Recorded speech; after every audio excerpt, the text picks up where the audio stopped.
Students just এই বছর যারা গ্র্যাজুয়েট হয়েছো এবং এখন চিন্তা করছো যে মাস্টার ডিগ্রি কোর্স করা উচিত হবে কি হবে না, বা যদি করো তাহলে করলে কোন বিষয় নিয়ে করবে, তাদের জন্য কিন্তু খুব ইম্পর্টেন্ট এই ভিডিওটা পুরোটা দেখো, তাহলে একটা ক্লিয়ার ভিউ পাবে যে আদৌ তোমাদের মাস্টার ডিগ্রি কোর্স করা উচিত হবে কি হবে না, এবং যদি হয় তাহলে কোন বিষয় নিয়ে মাস্টার ডিগ্রি করলে বেটার কেরিয়ার তৈরি করতে পারবে। প্রথমেই বলে দিই যে যারা গ্র্যাজুয়েশান কোর্স কোনো একটা প্রফেশনাল ডিগ্রি কোর্স নিয়ে করেছো এবং তোমাদের কলেজে অলরেডি প্লেসমেন্ট ড্রাইভের আয়োজন ছিল, বিশেষ করে ভালো ভালো প্রাইভেট কলেজ যেখানে ক্যাম্পাস ড্রাইভ বা প্লেসমেন্ট ড্রাইভের মাধ্যমে বিভিন্ন এমএনসিতে চাকরির ব্যবস্থা থাকে। তো যাদের কলেজে এই ফেসিলিটি যারা পেয়েছো এবং সেই ফেসিলিটির মাধ্যমে যারা অলরেডি অন ক্যাম্পাস প্লেসমেন্ট পেয়ে গেছো, তাদের বলবো তারা অবশ্যই আগে চাকরিতে জয়েন করো, চাকরিটা করো 1 বছর 2 বছর ভালো করে এক্সপিরিয়েন্স গ্যাদার করো। কারণ চাকরি একবার পেয়ে গেলে, যদি তুমি একবার প্রফেশনাল লাইফে ঢুকে যাও, এমএনসিতে ঢুকে যাও, সেক্ষেত্রে তোমার যে এক্সপিরিয়েন্স যেটা গ্যাদার করতে পারবে, ইনকাম তো করতে পারবেই, তার সাথে সাথে যে এক্সপিরিয়েন্স গ্যাদার করতে পারবে সেইটা কিন্তু ভীষণ ইম্পর্টেন্ট। কারণ ইন হ্যান্ড কাজ করার একটা এক্সপিরিয়েন্স যদি থাকে তাহলে পরবর্তীকালে প্রমোশন বলো বা আরও বেটার জবের জন্য যে অপশান সেগুলো অনেক বেশি পাবে। তো অবশ্যই চাকরিটা করো, এবং চাকরি করতে করতে পারলে কোনো একটা মাস্টার ডিগ্রি কোর্স করে নিতে পারো। বিশেষ করে যদি কেউ নিজের প্রফেশনেই কমপ্লিটলি নিজের প্রফেশনেই আরও ডিপলি নলেজ চাও এবং সেই প্রফেশন নিয়েই আরও হায়ার স্টাডি করতে চাও, তাহলে আমি বলবো তোমরা যে বিষয় নিয়ে গ্র্যাজুয়েশান করেছো সেই বিষয় নিয়েই মাস্টার ডিগ্রি কোর্স কী কী আছে সেইগুলো খোঁজখবর নাও। যেমন আমি উদাহরণ হিসেবে দিচ্ছি, ধরো যদি তুমি বায়োটেকনোলজি বা মাইক্রোবায়োলজির মতো সাবজেক্ট নিয়ে যদি গ্র্যাজুয়েশান করে থাকো, বা বায়োলজি যদি থাকে তোমার সাবজেক্টের মধ্যে, এই টাইপের সাবজেক্ট যদি থাকে, তাহলে অবশ্যই এমএসসি ইন বায়োটেকনোলজি এই টাইপের কোর্স চয়েস করতে পারো। আর যদি কম্পিউটার সায়েন্স রিলেটেড কোনো কোর্সেস করে থাকো, বিশেষ করে বিসিএর মতো কোর্স বা বিএসসি ইন কম্পিউটার সায়েন্সের মতো কোর্স, তাহলে অবশ্যই এমএসসি ইন কম্পিউটার সায়েন্স করতে পারো। কারণ তাহলে অবশ্যই তোমার যে কম্পিউটার সায়েন্সের যে নলেজ সেটা আরও বেশি সমৃদ্ধ হবে এবং আরও অনেক নতুন যে অ্যাকাডেমিক যে নলেজ সেটা কিন্তু গ্যাদার করতে পারবে একদম কম্পিউটার সায়েন্স রিলেটেড। সো এইগুলো হচ্ছে একদম যদি তোমার পার্টিকুলার কোনো ফিল্ডের উপরই তুমি মাস্টার ডিগ্রি করতে চাও।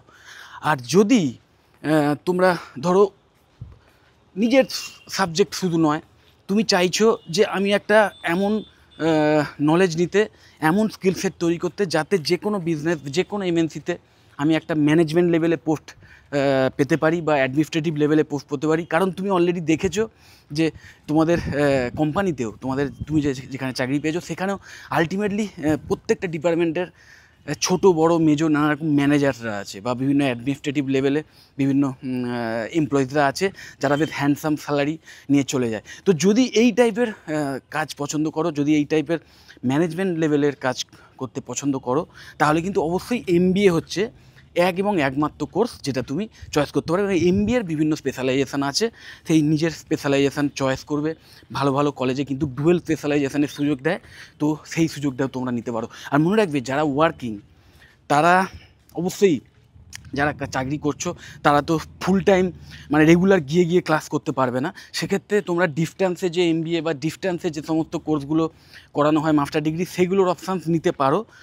আর অবশ্যই বেশ কিছু ভালো ভালো প্রাইভেট কলেজেস আছে যেখানে ফুল টাইম কোর্সেসই করানো হয়, কিন্তু যারা মানে ওয়ার্কিং প্রফেশনাল, যারা অলরেডি চাকরি করছে, তাদের অফিস থেকে বা তাদের কোম্পানি থেকে বিভিন্ন সার্টিফিকেট দিয়ে প্রমাণ যদি করতে পারো যে তুমি চাকরি করছো ওয়ার্কিং, তার যে সার্টিফিকেট সেইগুলো বা তার অফিস থেকে সিনিয়রদের কোনো লেটার, এইগুলো যদি সাবমিট করতে পারো, তাহলে সেই কলেজ কিন্তু রেগুলার অ্যাটেন্ডেন্সের ক্ষেত্রে অনেক ছাড় দেয়।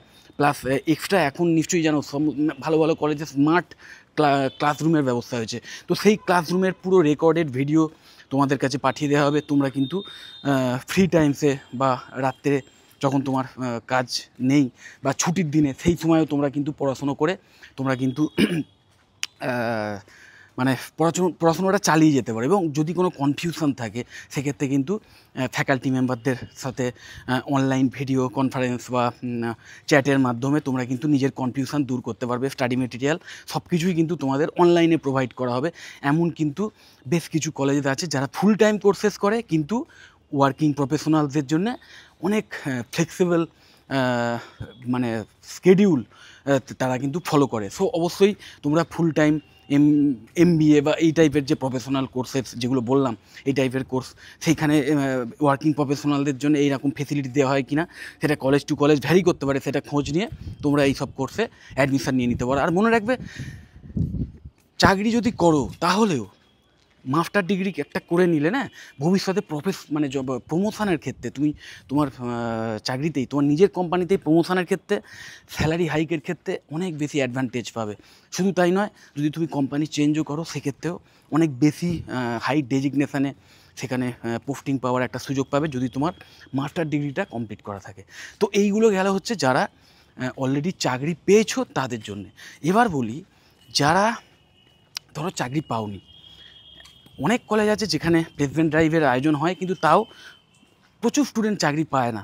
কারণ চাকরি অন ক্যাম্পাস প্লেসমেন্টের মাধ্যমে চাকরি পাওয়ার সংখ্যাও কম, বা সেই স্টুডেন্ট হয়তো সেই রকম স্কিল সেট অর্জন করতে পারেনি, যার ফলে ইন্টারভিউ বা এক্সামের মাধ্যমে চাকরিটা পায়নি। এমন অনেক স্টুডেন্ট থাকতে পারে। আবার এমন অনেক স্টুডেন্ট থাকতে পারে যারা কোনো প্রফেশনাল কোর্স নিয়ে, মানে তথাকথিত জব ওরিয়েন্টেড প্রফেশনাল যে সমস্ত কোর্স, সেইখানে হয়তো অ্যাডমিশান নেয়নি।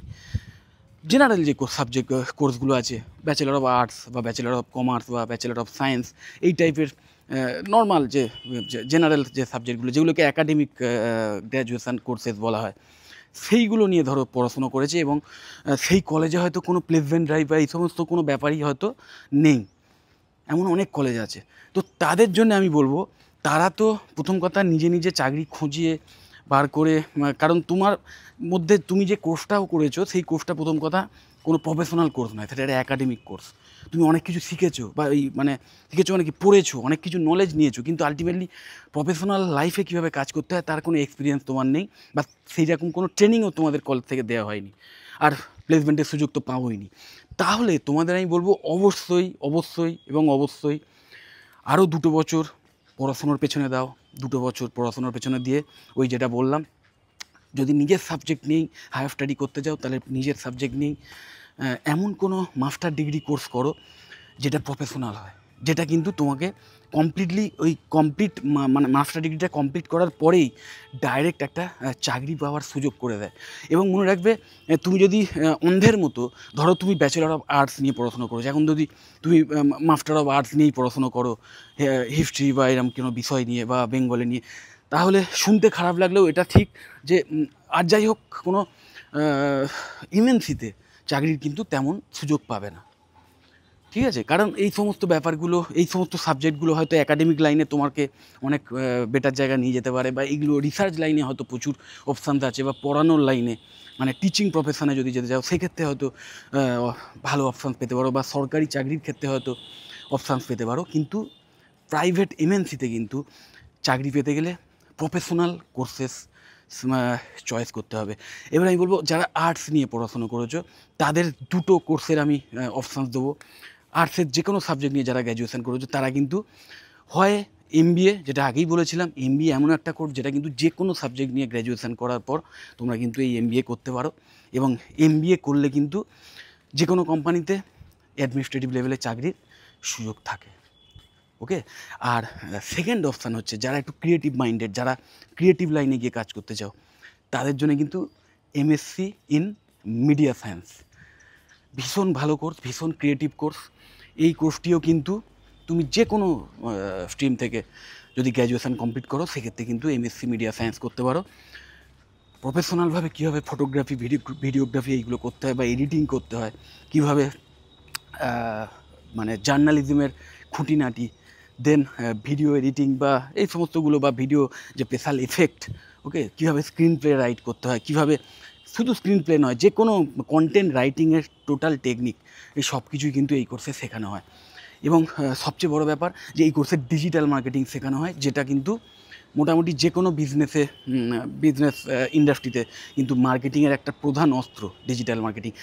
এই ব্যাপারটাও কিন্তু এই কোর্সে শেখানো হয়। সো অবশ্যই তোমরা এই MBA অথবা MSc মিডিয়া সায়েন্সের মধ্যে যে কোনো একটা কোর্স চয়েস করতে পারো। আমি এই কোর্সগুলোর সিলেবাসের লিঙ্ক দিয়ে দেবো তোমাদের এই ভিডিও ডেসক্রিপশান বক্সে অবশ্যই। এবং যদি আমার থেকে জানতে চাও তাহলে আমাকে অবশ্যই কল বা হোয়াটসঅ্যাপ করতে পারো। আমার ফোন নাম্বার বা আমার আমাদের যে ওয়েবসাইটের ডিটেলসও আমি আমার এই ভিডিও ডেসক্রিপশান বক্সে দিয়ে দেবো। এইবার এটা তো গেলো আর্টসের স্টুডেন্টদের ক্ষেত্রে। এছাড়া যারা ধরো কমার্সের স্টুডেন্ট তারা তো অবশ্যই ওই MBA করতে পারো। অবশ্যই MBA তো কমার্সের স্টুডেন্টদের জন্য একদম আইডিয়াল। যারা BCom পাস করেছো, BCom হচ্ছে মানে কমার্স লাইনেরই অ্যাকাডেমিক কোর্স বলতে পারো। আর MBA সেই কমার্স লাইনেই তোমাকে অ্যাকাডেমিক স্কিলটাও তোমার তৈরি হয়ে গেছে অলরেডি। এবার প্রফেশনালভাবে সেই অ্যাকাডেমিক স্কিলকে কাজে লাগিয়ে তুমি কীভাবে প্রফেশনাল লাইফে মানে একটা ভালো চাকরি পেতে পারো বা নিজের কেরিয়ারটাকে দাঁড় করাতে পারো, তার খুঁটিনাটি শিখিয়ে দেবে। সো অবশ্যই BCom স্টুডেন্টদের আমি বলবো MBAটাকে প্রায়োরিটি দিতে পারো, কারণ অবশ্যই অনেক বেটার করতে পারবে তোমরা যদি MBA করো। আর তাছাড়া ওই MSc মিডিয়া সায়েন্স তো আছেই, যেটা আমি তোমাদের বললাম। যদি ক্রিয়েটিভ লাইনে কাজ করতে চাও তাহলে MSc মিডিয়া সায়েন্স করতে পারো। আর যারা সায়েন্সের স্টুডেন্ট, যারা সায়েন্স নিয়ে পড়াশুনো করেছো, তাদের জন্য কিন্তু MSc বায়োটেকনোলজি বা যদি বায়োলজি থাকে, সেটা তো আমি আগেই বলেছিলাম, বায়োলজি সাবজেক্ট নিয়ে যদি বায়োলজি রিলেটেড যে কোনো সাবজেক্ট নিয়ে গ্র্যাজুয়েশন করে থাকলে MSc বায়োটেকনোলজি করতে পারো। এবং বায়োটেকনোলজি এই বিষয়টার উপর ভবিষ্যতের প্রজন্ম মানে টিকবে কি টিকবে না, মানে মানুষ্য প্রজন্ম টিকবে কি টিকবে না নির্ভর করবে।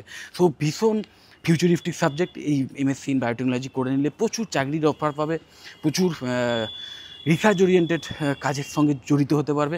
যাই হোক, বিএড অবশ্যই সেটা তোমরা চয়েস করতে পারো, MSc বায়োটেকনোলজি। আর এছাড়া যদি অন্য কোনো বিষয় নিয়ে BSc করে থাকো, অন্য কোনো সাবজেক্ট নিয়ে করে থাকো, তাহলে অবশ্যই তোমরা MSc কম্পিউটার সায়েন্স নিয়ে পড়াশুনো করতে পারো। কারণ ম্যাথামেটিক্স বা কম্পিউটার সায়েন্স এই দুটোর মধ্যে যে কোনো একটা বিষয় যদি তোমার গ্র্যাজুয়েশন লেভেলে থেকে থাকে, তাহলে কিন্তু তোমরা এই MSc কম্পিউটার সায়েন্স নিয়ে পড়াশুনো করতে পারো। আর কম্পিউটার রিলেটেড নলেজ যদি তোমার থাকে, সেই মানে কম্পিউটার সায়েন্সের উপর যদি একটা মাস্টার ডিগ্রি কোর্স থাকে করা, তাহলে অবশ্যই বিভিন্ন প্রফেশনাল MNCর যে জগতে বা প্রফেশনাল যে কাজের জগতে প্রচুর কাজের অপশানস পাবে। এবং সত্যিকারের যদি স্কিল সেটও নিয়ে থাকো, সেক্ষেত্রে সেটাও কিন্তু তোমাদের অনেক নিজের কেরিয়ারে অ্যাডেড বেনিফিট দেবে। আর মনে রাখবে, এই যে কটা মাস্টার ডিগ্রি কোর্স আছে, এমন কোনো কলেজ থেকে করবে যে কলেজে কিন্তু কমপ্লিট প্লেসমেন্ট অ্যাসিস্ট্যান্স দেওয়া হয়। কমপ্লিট প্লেসমেন্ট অ্যাসিস্ট্যান্স, যেমন ওই MSc বায়োটেকনোলজি বা MSc কম্পিউটার সায়েন্স বা MSc মিডিয়া সায়েন্স, এই টাইপের কোর্সগুলো যদি করো, Swami Vivekananda institute of modern science এই কলেজ থেকে করতে পারো। AICTE অ্যাপ্রুভড এবং অবশ্যই ম্যাকআউট অ্যাফিলিয়েটেড কলেজ। তো এই কলেজ থেকে যদি করো, কমপ্লিট প্লেসমেন্ট অ্যাসিস্ট্যান্স দেয় এই কলেজে, এবং ভীষণ অ্যাফোর্ডেবল ফিজের বিনিময়, এবং হাইলি কোয়ালিফাইড ফ্যাকাল্টি মেম্বাররা রয়েছেন। ট্রেনিং যেটা দেওয়ার দরকার হয় একটা প্রফেশনাল করে তোলার জন্যে, বা সফট স্কিল ট্রেনিং, সেগুলোও কিন্তু ফ্রিতে এই কোর্স ফির মধ্যেই ইনক্লুডেড থাকে। ওকে, তো সেই সমস্ত ফেসিলিটিগুলো কিন্তু এই কলেজে পেয়ে যাবে। এছাড়াও আরও অনেক কলেজ থাকতে পারে, আমি অবশ্যই এই কলেজটিকে একটি বেঞ্চমার্ক মনে করি এই সমস্ত প্রফেশনাল কলেজগুলোর জন্যে। কারণ ভীষণ অ্যাফোর্ডেবল ফিজের বিনিময় একটা প্রফেশনাল এনভায়রনমেন্ট প্রোভাইড করে, যাতে মিডিওকার স্টুডেন্ট বা যারা মিডিল ক্লাস স্টুডেন্ট, তারাও এই সমস্ত প্রফেশনাল কোর্সের সুবিধাগুলো নিতে পারে। সো অবশ্যই তোমরা এই Swami Vivekananda institute of modern science বা SVIMS কলকাতা এই কলেজে তোমরা খোঁজ নিতে পারো। অ্যাডমিশান চলছে। আমি অবশ্যই এই কলেজের অফিসিয়াল ওয়েবসাইটের লিঙ্ক আমার এই ভিডিও ডেসক্রিপশান বক্সে দিয়ে দিচ্ছি। আর যদি MBA করতে চাও, তাহলে এই একই গ্রুপের আরেকটি কলেজ আছে, Swami Vivekananda institute of management and computer science বা SVIMCS কলকাতা। এই কলেজটিও কিন্তু MBAর জন্য সেরা কলেজ। প্রাইভেট যে কটা কলেজ আছে আমাদের ওয়েস্ট বেঙ্গলে, তার মধ্যে অন্যতম সেরা কলেজ। ভীষণ অ্যাফোর্ডেবল ফিজের বিনিময়ে ফুল টাইম MBA কোর্স করানো হয়, এবং ওই কমপ্লিট প্লেসমেন্টের অ্যাসিস্ট্যান্স পাবে। সো আমি জাস্ট দুটো কলেজের তোমাদের নাম বললাম জাস্ট বেঞ্চমার্কের জন্য, কারণ অ্যাফোর্ডেবল ফিজটা ভীষণ ইম্পর্ট্যান্ট। কারণ আমি সবসময় মনে করি যে মিডিল ক্লাস ফ্যামিলিতে স্টুডেন্টরা পড়াশুনো করে যাতে নিজের পায়ে দাঁড়াতে পারে, যাতে নিজে সৎভাবে উপার্জন করতে পারে, নিজের ক্ষমতায় করে নিজের ফ্যামিলির পাশে দাঁড়াতে পারে, প্লাস নিজেরও অনেক স্বপ্ন থাকে, সেগুলোকে যাতে পূরণ করতে পারে। তো তার জন্য যদি খুব বেশি এক্সট্রা কোর্স ফি হয়ে যায়, তাহলে কিন্তু সেটা একটা বার্ডেন হয়ে যায়। সো আমি মনে করি অ্যাফোর্ডেবল ফিজটা ভীষণ ইম্পর্টেন্ট। তো এই দুটো কলেজের নাম বললাম, দুটোতেই অ্যাফোর্ডেবল ফিজের বিনিময়ে হাইলি কোয়ালিফাইড ফ্যাকাল্টি মেম্বার থেকে শুরু করে বা অন্যান্য প্রফেশনাল এনভায়রনমেন্ট যেগুলো দরকার হয় একটা কলেজে, সব কিছু কিন্তু প্রোভাইড করা হয়। তো এছাড়াও আরও অনেক কলেজ থাকতে পারে। অবশ্যই যদি সেই সমস্ত কলেজ সম্পর্কেও আমার থেকে জানতে চাও, তাহলে আমাকে কল বা হোয়াটসঅ্যাপ করতে পারো। আমি অবশ্যই তোমাদের হেল্প করে দেবো। যদি মনে হয় ভিডিওটা হেল্পফুল, অবশ্যই লাইক করো। চ্যানেলটা যদি সাবস্ক্রাইব না করে থাকো, এক্ষুনি সাবস্ক্রাইব করো না। আর এই ভিডিওটা যতটা পারো বন্ধুদের মধ্যে শেয়ার করে দিও। টাটা।